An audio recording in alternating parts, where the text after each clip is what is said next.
Before this video begins, I'd just like to give an extra special thank you to my patron, the Beast Boss. Links to join the Patreon can be found in the description down below. It's been almost a year since last year's Doctor Who Christmas special, The Church on Ruby Road, first aired, but what do I think of it nearly 1 year later?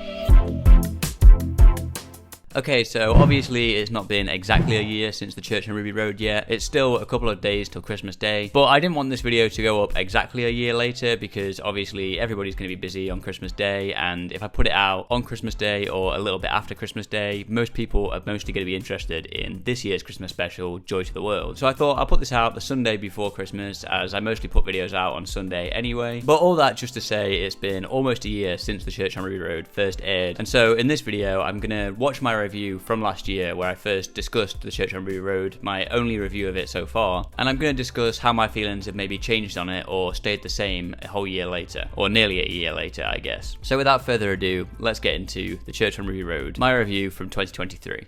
Okay, so the first time I watched The Church on Ruby Road, I wasn't quite sure how I felt about it, possibly because I was watching it with family and couldn't give it my full attention. I didn't love it, nor did I hate it, but I was leaning more towards not liking it after the first viewing. But after rewatching it a couple days later, I liked it a lot more. Okay, so I think this is pretty much, exactly how I felt at the time. I remember first watching The Church on Ruby Road with family on Christmas Day. It was a little bit later than it actually aired because we were very busy on the day, but watching it with family was definitely a very interesting experience because obviously it's not the most normal episode of Doctor Who. It's a little bit cringy every now and then with, you know, the goblins and the goblin song and stuff like that. So that definitely affected my first viewing of this episode in kind of a negative way. But yeah, when I watched it again the second time, I definitely enjoyed it a lot more, but I still wasn't blown away by it and didn't entirely love it. And I think that's kind of normal for this episode. I think most of the things that I've seen with other people with this episode, they either really love it or they're really not that big of a fan of it, which is kind of weird because I do feel like I kind of fall in the middle of that a little bit. But obviously, like I said in this video, I was falling more towards the side of not really liking it that much, and I feel like I'm still kind of in that camp a little bit, but I don't hate it or anything. Obviously, the main thing about this episode is Ncuti Gatwa as the 15th Doctor. I'm the Doctor. Who I really liked in the role straight away. He feels like the Doctor immediately and is really likeable, and I liked how much more emotionally open this Doctor is, especially in comparison to the 13th Doctor, who was quite emotionally closed off. However, I don't feel like Ncuti has had his Doctor moment yet. It comes close with the scene that was requested by Disney, where he's talking to that police officer. If you don't mind, I just got snowman and I would like to go home. But I still don't feel like he's had his proper Doctor moment yet. But I'm sure he'll get that somewhere in season 1, probably in the first episode. Speaking of the Disney requested scene, I'm not sure how I felt about this scene, because although I really liked it and I thought Ncuti Gatwa as the Doctor was great in it, I do feel like it would have had much more of an impact if we didn't see the Doctor properly until he first properly introduces himself to Ruby on the ladder, as was originally intended. But like I said, I did really like him in that scene, so I'm a little bit conflicted there. Okay, so yeah, I pretty much still agree with this. I loved Ncuti Gatwa as the 15th Doctor straight away from this episode, and I've liked him ever since. I think he's been great. Obviously, like I said, I don't think he really had his Doctor moment in the Church on Ruby Road yet, and I was hoping that would come in season 1, and I'm pretty sure it did. He definitely had a few moments that were very Doctor-y in season 1, and even if they weren't like Doctor moments, he also had some great moments in season 1, like the end of Dot and Bubble and stuff like that. So I still absolutely love the 15th Doctor. He's definitely up there for me. I don't know exactly where I would rank him yet, but he is great as the Doctor. I'm still not sure how I feel about that Disney added scene. Obviously, I think it is a great scene, and I can understand why it was requested, and I do like the scene out of context of the episode, but I actually kind of wish we got the original intention of this episode, the way it was originally meant to play out, where we don't really get introduced to the Doctor fully until that moment where they're running across the rooftops trying to get on the Goblin ship, because I feel like that would have been a much better way of doing it. It's like kind of trying to build up to the Doctor and revealing the Doctor fully, almost like we had in like the first episode of the revival with Rose, and kind of like how it was as well in David Tennant's first proper episode in Christmas Invasion. I feel like that was kind of the intention, and then they were kind of forced to put this additional scene in beforehand, showing the Doctor off, which Disney requested. And although I like that scene, like I said, I do kind of wish we didn't have it, because I think it would have been a lot more impactful to reveal the Doctor later on, like was originally intended. As for the other brand new main character we got in this episode, Ruby Sunday, I really liked her as well. This is more of Ruby's episode than the Doctor's episode, which makes sense as it's meant to be similar to episodes like Rose, where we follow the story through the companion's point of view and are introduced to them before we're introduced to the Doctor. I also really like Ruby's family. I'm glad RTD is bringing back the domestic aspects of the show that he did so well in his first era, and having a companion's family that we can relate to and get to know over time. I think her relationship with Carla is great, and I love how close they are, especially when we see what Carla's life would be like without Ruby towards the end of the episode. Why would I want a daughter when I'm happy as I am? Then why are you crying? And also, of course, Ruby's grandmother, Cherry. I think she was the best character in the whole episode. She was absolutely hilarious, and I can't wait to see her in future episodes. So yeah, I still really like Ruby. Now that we've seen more of her as well in Season 1, I think she's a great companion, and I can't wait to see her come back in some form in Season 2. I know she's only going to be in half of the season or some of the season, but I still really like Ruby Sunday, and the fact as well, like I said, that this is meant to kind of be like her episode, like her introduction, and it's meant to be more like Rose, where we're following her point of view, kind of feeds into that thing that I was just talking about that Disney added scene. I think that would have been more clear if there wasn't that additional scene with the Doctor, because we were meant to be following Ruby's kind of point of view of this story. And as for Ruby's family, obviously I said I really liked seeing Ruby's family, and that we're getting more of this domestic aspect that Russell is really good at. Unfortunately, I don't think we quite got enough of that in Season 1. I was hoping to see a lot more of Ruby's family. We obviously saw a bit of it in like 73 Yards, but a lot of it until the finale was just kind of like flashbacks to things that we hadn't seen before, like that moment in Rogue and stuff like that. And so I don't think there was kind of enough of Ruby's family in there, and the Doctor's kind of introduced them kind of straight away at the end of Space Babies, and so there's not even like kind of some conflict there, or them not knowing who the Doctor is and that kind of bringing up some sort of conflict where Ruby can't kind of say what's going on and who the Doctor is and stuff like that, because he just kind of introduces himself straight away. So I do feel like that's something that's unfortunately missing. Like I said, it's good in this episode, the kind of domestic aspect, but I feel like unfortunately we didn't get enough of that in Season 1. I've said this before in another video, but I seem to be the only person who actually likes the new sonic screwdriver design. It's a nice refreshing design, and anyone who's complaining about it not looking like a screwdriver, as if the past few Sonics really looked anything like a screwdriver either, are coping really hard. The intelligent gloves, not psychic gloves as Shooty said, were a cool addition to the episode. Their introduction in the story, both when they're on the ladder and when they escape the Goblin ship, is a really clever and organic way to set up the conclusion to this story. Yeah, I still think I agree with this. I think a lot more people have warmed on the new sonic screwdriver now that they've seen more of it in action and they've had the toy and the different variations and stuff like that. But I know a lot of people still aren't too strong on the sonic screwdriver, whereas for me, I've personally loved it from the start, and I still really like it, and I'm so glad that I finally got my hands on it over there. So yeah, I personally really like the sonic screwdriver design, and I've said it before, I think I can understand the criticism of why people don't like it because it's so drastically different, but for me personally, that's one of the reasons why I like it so much. And a lot of people have obviously had the criticism saying, well, if it looks this different, it shouldn't be called a sonic screwdriver, it should be called like a sonic remote or something like that. And for me personally, I don't really think that really makes much difference at all, just having a different name. It's like, is that really going to change anything in the grand scheme of things? So yeah, for me personally, I still really love the sonic screwdriver. Having the sonic gloves kind of set up early on in the episode when the Doctor and Ruby first properly kind of meet and try and get into the Goblin ship, I think is a nice setup for the resolution of this story. And obviously they come back again at the end of the Season 1 finale as well, along with like a smart rope or something like that to get rid of Sutek, which is kind of less satisfying of a resolution. But I think it's done really well on the Church on Ruby Road personally. But it did kind of make me think that we were going to get some more kind of the Doctor making these different inventions and stuff like that, and kind of tinkering and stuff in Season 1, which I don't think we really got much of, besides obviously these smart gloves and the rope and stuff like that showing up again in the finale. Obviously in this episode as well, we have the Goblins and the Goblin King, which I think were a very interesting and unique addition to the show, helped by the Toymaker paving the way for more supernatural villains like this. And for that reason, I liked how they worked differently to anything we've seen before. It allows for the Doctor to have some fun moments of excitement and joy as he figures out how their technology works. Yeah, I still think the Goblins were quite a cool kind of unique villain, a more supernatural villain, which is obviously something that this era and Season 1 in particular as well was kind of leaning into a lot more since the Toymaker. So I still think they were a great addition. Obviously, I think I talk about this later on in the video though, that I don't think they were really utilized enough in this episode. We're kind of introduced to them on the Goblin ship, and then we're just kind of talking about them in the background for a little while until they come back at the end, which I think I'll talk about later on in this video anyway. Obviously, we also have the Goblin song in this episode. I had heard the Goblin song before the episode aired, and honestly was dreading watching that moment with my family. He's the Goblin King, yes, the Goblin King. He's not a myth, he's an actual thing. And at the time of watching it on Christmas Day, I did feel quite embarrassed and didn't like it on first viewing. But I think this is mostly just because I was watching it with other people and feeling embarrassed. But after rewatching the episode, I think the Goblin song fits very well with the rest of the episode. And I even like when the Doctor and Ruby join in with the singing. However, I do think this moment would have worked a lot better if we didn't already know the song was going to be in the episode and didn't get to hear the song beforehand. Yeah, I'm still not really 100% sure how I feel about the Goblin song now.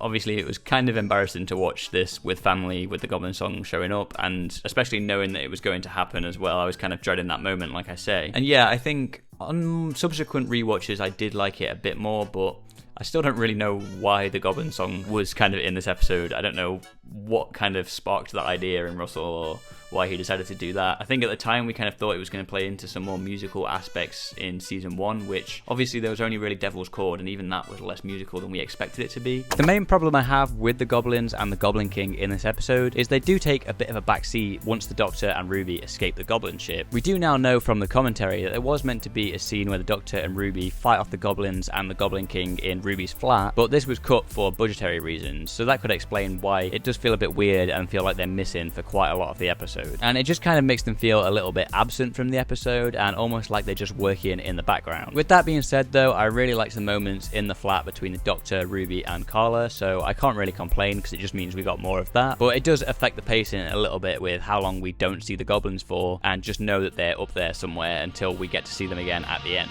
Yeah, so this is what I was on about earlier. The Goblins feel very absent from this episode because obviously there's meant to be another scene with the Goblins and the Goblin King in Ruby's flat at some point that got cut for budgetary reasons. And you can really feel that in the episode itself because, like I say, we only really see them kind of in the background at the start of the episode where they're kind of messing with Ruby and stuff like that, and you don't really see them fully at that point, you just kind of see their hands. Then we see them in the Goblin ship. And then after they come back down from the Goblin ship, we're just kind of hearing mentions of them and we don't really see them again until the very end when the Doctor goes to kind of save Ruby as a baby. And so it does make the Goblins and the Goblin King feel very absent from the story, which is very weird and very interesting, but obviously it wasn't intentional because they were meant to be in it a bit more. But kind of got cut because of budgetary reasons. But yeah, like I say here, although they do feel very absent from the story, and it's definitely clear that that wasn't the original intention and idea for these characters, it does allow us to have these more slower, calmer moments with the Doctor and Ruby talking in Ruby's flat, which I do feel like was a nice kind of unintended benefit of them not being able to include the Goblins as much as they would have liked. But like I say, it does also make the Goblins feel very absent from the story. And yeah, I do feel like maybe it does affect the pacing a little bit because we don't see the Goblins for a while and it does feel very weird. But at the same time, I think it also unintentionally benefited the pacing to have those slower moments with the Doctor and Ruby. So I maybe slightly disagree with myself on that now. Speaking of the end, the final act at the church, like I said earlier on, I liked how well and seamlessly the intelligent gloves were set up earlier on in the episode. It makes the payoff of this moment a lot more effective and climactic, and it doesn't feel like it comes out of nowhere. And like I said, it just feels like a payoff. However, I do feel like it feels somewhat out of character for the Doctor to just Simon Skinner that goblin without at least trying to negotiate with them or something first. But with that being said, they do eat babies and tried to abduct Ruby and eat her as a baby, so maybe it's somewhat justified. Yeah, this is still one of my biggest issues with this episode, is the resolution of the Doctor just kind of spearing this Goblin King on a church spire. It's very out of character for the Doctor in my opinion, especially seeing more of the 15th Doctor as well.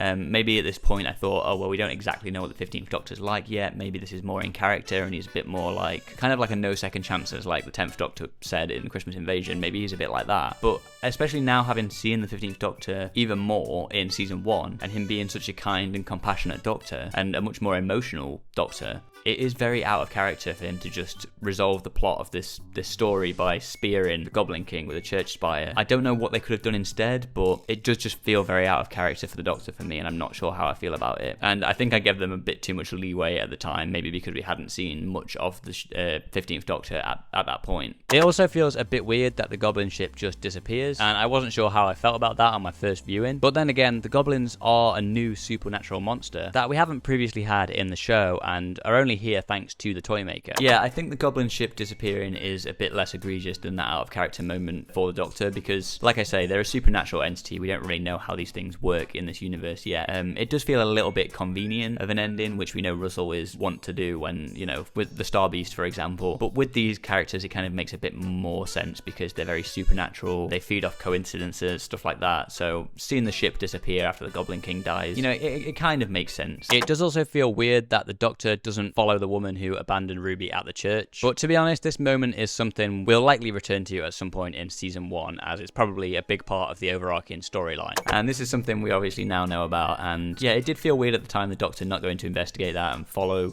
Ruby's mum, and obviously now we've had the resolution at the finale of Doctor Who Season 1, and it was kind of unsatisfying. Like I say in the review of that at the time, I personally like the idea that Ruby's mum is a normal person, but it does still bring up some questions, and it kind of gets hand-waved away a little bit because she is almost like this supernatural entity, and there's obviously the whole thing with her pointing to the sign to name Ruby and stuff like that really doesn't make sense even when we've been given the answers, and feels a little bit unfair on the audience for speculating about all these different things have been plainly given to us by Russell just for it to kind of still not make sense when it gets satisfied and kind of make us feel like we were in the wrong for even speculating in the first place, even though we were following the clues that he was giving us. So yeah, this hasn't aged well either, to be honest, because of the resolution that we got at the end of season 1 about it. Also, I haven't yet talked about Davina McCall in this episode. I think she was a fun guest star to have in a Christmas special, but honestly, her acting's not the best, which is fair enough because she is a presenter by trade. I think her death in this episode was a good way to show how much of a threat the goblins can be, and that they're not just slightly mischievous and eating babies. In a normal episode, I probably wouldn't really like the moment where the Doctor goes back to save her from the Christmas tree at the end, but because this is a Christmas special, I think it works just fine. However, I am a bit unsure of how the Doctor knew about what happened to Davina in the first place. I guess we just have to assume that Ruby told him when they were tied up or something like that, or when they were going up the ladder. Maybe there's a deleted scene for that somewhere or something.